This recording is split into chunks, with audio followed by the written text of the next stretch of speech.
24 वर्षीय महिलेचे आणि 55 वर्षीय पुरुष हृदयरोग रुग्णांचे प्राण अपोलोने वाचवले। अपोलो हॉस्पिटल्स नवी मुंबईने आपली प्रगत हृदयरोग देखभाल क्षमता पुन्हा एकदा दर्शवत अलीकडेच एका 24 वर्षीय महिलेचे आणि 55 वर्षीय पुरुषाचे प्राण वाचवले। यशस्वी उपचार करण्यात आलेल्या 2 केसेस पैकी एक पल्मनरी एम्बोलिझम आणि दुसरी मायोकार्डियल इन्फेक्शनची होती। अपोलो हॉस्पिटल्स नवी मुंबईतील इंटरव्हेन्शनल कार्डिओलॉजीचे वरिष्ठ सल्लागार डॉक्टर ब्रजेश कुवर यांनी वैद्यकीय व्यावसायिकांच्या मल्टीडिसिप्लिनरी टीमच्या मदतीने दोन्ही केसेसमध्ये उपचारांचे नेतृत्व केले। बेसिकली हार्ट अटैक्स आप सुनते रहते होंगे कि कितने सोसाइटी में हो रहे हैं और काफ़ी लोगों की जान भी जा रही है हार्ट अटैक से। तो ये बहुत सारी चीज़ों पे डिपेंड करता है, आप कितनी जल्दी अपने सिम्टम्स आइडेंटिफाई करते हैं, कितने जल्दी आपको मेडिकल सर्विसेज मिलती हैं, कौन से हॉस्पिटल में जाते हैं, वहाँ सर्विसेज कैसे मिलती हैं, वहाँ स्पेशलिस्ट है या नहीं है। तो ये केस ऐसा था जो सीरियस हार्ट अटैक लेकर के आया था और हम लोगों की हार्ट अटैक की डिफरेंट कैटेगरीज होती हैं। ये patient massive ventricular MI cardiogenic shock with left main 100% occlusion. Left main एक ऐसी नस होती है जो हार्ट को मेन सप्लाई करती है। आपने देखा वीडियो में वो 100% बंद थी। तो यूजली ऐसे केसेस में पेशेंट चांस ही नहीं देता है। ये पेशेंट लकी था कि ये हॉस्पिटल तक पहुंच पाया और जैसे ही ये हॉस्पिटल पहुंचा तो हमारी टीम ऑफ डॉक्टर्स जो इमरजेंसी में है उन्होंने चीज़ों को एक्टिवेट किया। हमने जितना जल्दी हो सका इस पेशेंट की, सबसे इम्पॉर्टेंट चीज़ होती है जो नस ब्लॉक है, जो आर्टरी 100% ब्लॉक है, उसको खोलना। तो वो सबसे पहले हमने उसको इमीडिएटली एंजियोप्लास्टी करके उसको खोल दिया। लेकिन इम्पॉर्टेंट ये था कि फ़र्स्ट फ्यू डेज़ उनको कैसे संभाला जाए। जैसे मैंने बोला कि कभी भी हार्ट अटैक होता है तो हार्ट अटैक में 4 तरह की मसल्स होती हैं। एक मसल्स वो है जो डेड हो गई है, एक मसल वो है जो हाइबरनेटिंग है, स्टन्ड है, और जो लास्ट मसल है जो अलाइव है, जिंदा है। तो पेशेंट जिंदा वो अलाइव मसल्स की वजह से। अभी पेशेंट को और पेशेंट के हार्ट को समय चाहिए ताकि जो उसकी स्टन्ड और हाइबरनेटिंग मसल्स हैं वो बच सकें। तो हमें इस पेशेंट के लिए थोड़ा टाइम बाय करना था। तो इम्पेला डिवाइस ने हमें क्या किया, हमारे हार्ट को सपोर्ट किया, इस पेशेंट के हार्ट को सपोर्ट किया, उसे 4-5 दिन का टाइम दिया।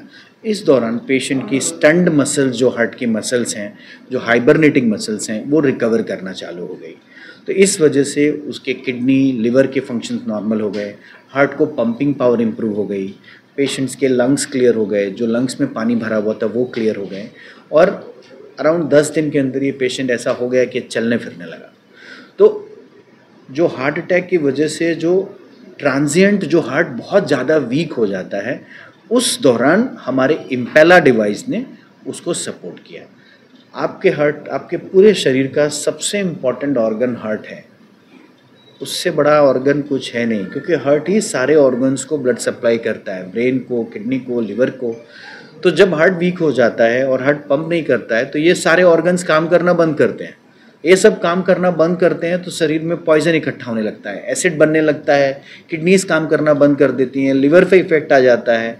तो ये सारी की सारी चीज़ों को मॉनिटर करना और टाइमली मैनेज करना वो किया, साथ में इम्पेला डिवाइस लगाएं।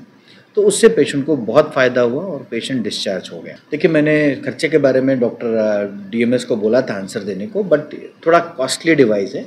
आई डोंट नो वो उसका exact cost to the patient कितना पड़ा, बट मेरे ख्याल से 20-25 लाख तक उसका खर्चा ज़्यादा है डिवाइस का। देखिए, हमारे पास हार्ट अटैक के बहुत सारे पेशेंट्स हैं। आपको मालूम है नवी मुंबई में सबसे ज़्यादा हमारे पास कार्डियोलॉजिस्ट ही 8-9 हैं। आप समझ सकते हैं कि हॉस्पिटल में इतने सारे कार्डियोलॉजिस्ट हैं, क्योंकि हमारा कार्डियक का वर्क बहुत ज़्यादा है। हमारे पास कार्डियक सर्जन है, हमारे यहाँ पर हार्ट ट्रांसप्लांट तक होता है। हमारे यहाँ हर हार्ट की सर्जरी जो विदेशों में पॉसिबल है हमारे यहाँ है। हमारे यहाँ रोबोट होता है, हमारे यहाँ मिनिमल सर्जरी, एक छोटे इंच से हम लोग सर्जरी करते हैं। वो सारी की सारी चीज़ें अवेलेबल हैं। लेकिन इम्पेला हर पेशेंट में एक तो ज़रूरत नहीं है। जैसे मैंने आपको बोला, हम हर पेशेंट में कभी एडवाइस नहीं करते हैं। हम उन्हीं पेशेंट में करते हैं, नंबर 1, जो बहुत सीरियस हो। ये पेशेंट का ईसीजी देख करके हमें पता चल गया था ये पेशेंट बहुत सीरियस है। मैं 25 साल से यही काम कर रहा हूँ, मेरा रोज का हार्ट अटैक का लेना देना है। मुझे इनका ईसीजी देख करके इनका ब्लड प्रेशर क्रैश हो रहा है, इनको सांस लेने में तकलीफ हो रही है, और जब हमने एंजियोग्राम किया और देखा वो लेफ्ट वेन 100% है, तब तो श्योर हो गए कि अब तो ये पेशेंट के बचने के चांस न के बराबर हैं। रिलेटिव्स के सामने जाकर के हमने अपनी सारी बातें बोली कि आप एक कोशिश कर सकते हो, आप अगर फाइनेंस इकट्ठा कर सकते हो, कुछ कर सकते हो तो हम पूरा जोर लगाएंगे, लेकिन इसकी गारंटी भी नहीं है कि लगाने के बाद कोई जादू हो जाएगा। ये रिलेटिव्स की सपोर्ट सिस्टम, उनका हमारे पे भरोसा, आपने देखा कितनी अच्छी मैडम है, कितना ट्रस्ट था उनका। हम लोगों ने भी उनके साथ में, सब लोगों ने एज अ परिवार की तरह खड़े रहे, नर्स से लेके वार्ड बॉय से लेकर के सब ने उसमें किया। तो ये एज अ टीम जीती है, एक सिंगल इंडिविजुअल डॉक्टर अकेला नहीं जीता है, ये एज अ टीम जीती है, जिसमें एक इंफ्रास्ट्रक्चर, डॉक्टर, नर्सेज, पेशेंट और पेशेंट के रिलेटिव्स, वो बहुत इंपॉर्टेंट है। तो ये हर पेशेंट में नहीं लगता है, ये डिस्क्रिशन किस में लगना है किस में नहीं लगना है ये आपका कार्डियोलॉजिस्ट लेता है, और उसका भी एक्सपीरियंस होना चाहिए। अभी मैं ये डिसीजन शायद किसी और हॉस्पिटल में होता तो नहीं लेता, क्योंकि मुझे मालूम है वहां ये अवेलेबल ही नहीं हो सकता, ये डिवाइस ये आ ही नहीं सकता डिवाइस। मुझे लगा 10 मिनट लगाने में, मुझे 10 से 15 मिनट में डिवाइस लगा दिया मैंने, लेकिन वो लाने में, अरेंज करने में, रिलेटिव्स को काउंसिल करने में, एडमिनिस्ट्रेशन से बात करने में, वो जो समय यहाँ पर जो शॉर्टेंड हो जाता है वो बाकी हॉस्पिटल में नहीं होता। इसलिए आप अगर ये बात देखेंगे तो इवन मुंबई में ब्रीच कैंडी, जसलोक, नानावती में भी ये फ्रीक्वेंट नहीं है डिवाइस कि सब लोगों को लग रहा है। देखिए, आपकी जिस सोसाइटी में आप रहते हैं, जहाँ आप रहते हैं, अगर वहाँ पर आसपास कोई डॉक्टर अवेलेबल है तो वो डॉक्टर क्वालिफाइड डॉक्टर होना चाहिए। अगर आपको चेस्ट पेन होता है तो उससे तुरंत मिलिए। अगर वो आपको कुछ दवाइयाँ देता है, जैसे डिस्प्रिन हो गया, क्लोपिडोग्रिल हो गया, 25% तो आपकी चांसेस ऑफ डेथ वहीं रुक जाती है जब आप वो दवाइयाँ ले लेते हैं। और उसके बाद एक क्वालिफाइड हॉस्पिटल, एक क्वालिफाइड डॉक्टर के पास, जिसके पास फैसिलिटी हो हार्ट की ट्रीटमेंट की, वहाँ ज़रूर पहुँचे, जितना जल्दी हो सके पहुँचे। हार्ट अटैक में एक ही लाइन बोली जाती है, मिनट्स मीन्स मसल्स। हमारा काम हार्ट अटैक में सिर्फ जान बचाना नहीं है, हमको आपको क्वालिटी भी वापस देनी है। हम चाहते हैं कि आप जब ठीक हों तो आप जॉब भी कर सकें, मैराथन भी दौड़ सकें, एक्सरसाइज भी कर सकें। तो हम ये जो पेशेंट हैं, ये वॉक कर रहे हैं, चल रहे हैं, ये मुझे एक बार फॉलोअप करके दिखा चुके हैं, और मैंने इनको बोला है टू रीजॉइन द जॉब, जो भी जॉब ये करते हैं। तो हमारा काम अभी सिर्फ जान बचाना नहीं, हम आपके पेशेंट को वापस दे करके अगर बेड रिडन बना करके भेजें तो उसका कोई मतलब नहीं है। तो ये सारी की सारी चीज़ें is trying to give you quality back, आपकी वही क्वालिटी वापस देनी इंपॉर्टेंट है। तो मिनट्स मीन्स मसल्स, आपको जितना जल्दी हॉस्पिटल आना है और ट्रस्ट करना है डॉक्टर्स पे, आपको ट्रस्ट करना है, क्योंकि minutes is more important, every minute is important. आपका अगर ऐसी फैसिलिटी में है जहाँ फैसिलिटीज अवेलेबल हैं, डॉक्टर्स अवेलेबल हैं, आपको डॉक्टर कुछ बोल रहा है, आप सोच रहे हैं, आप मामा को फ़ोन कर रहे हैं, आप दादा को फ़ोन कर रहे हैं, आप अपने घर में रिलेटिव्स, वो समय बर्बाद हो रहा है।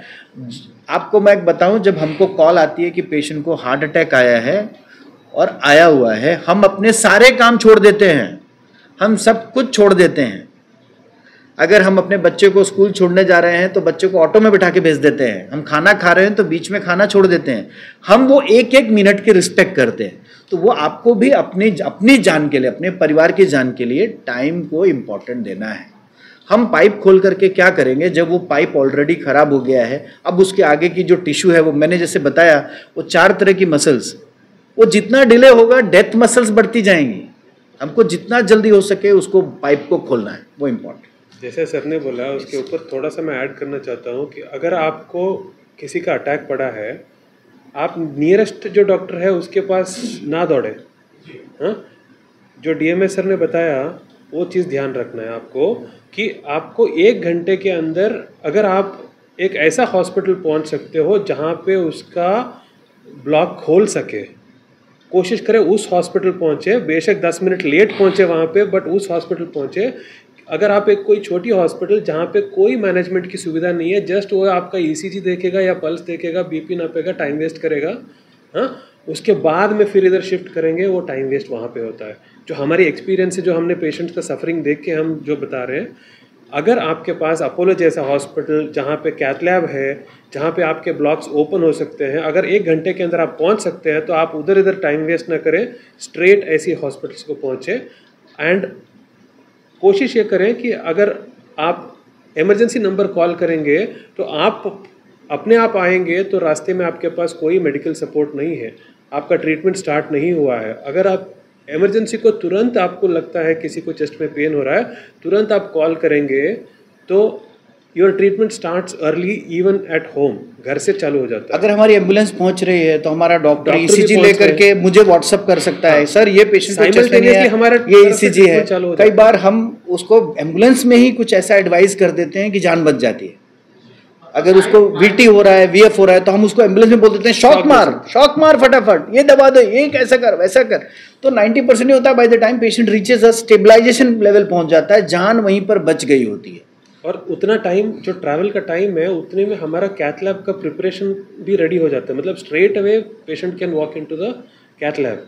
अगर आप अपने आप हॉस्पिटल में आएंगे, ईआर में पहुंचेंगे, वो हमें कॉल करेंगे, हम आएंगे, so there is lot of wastage of time.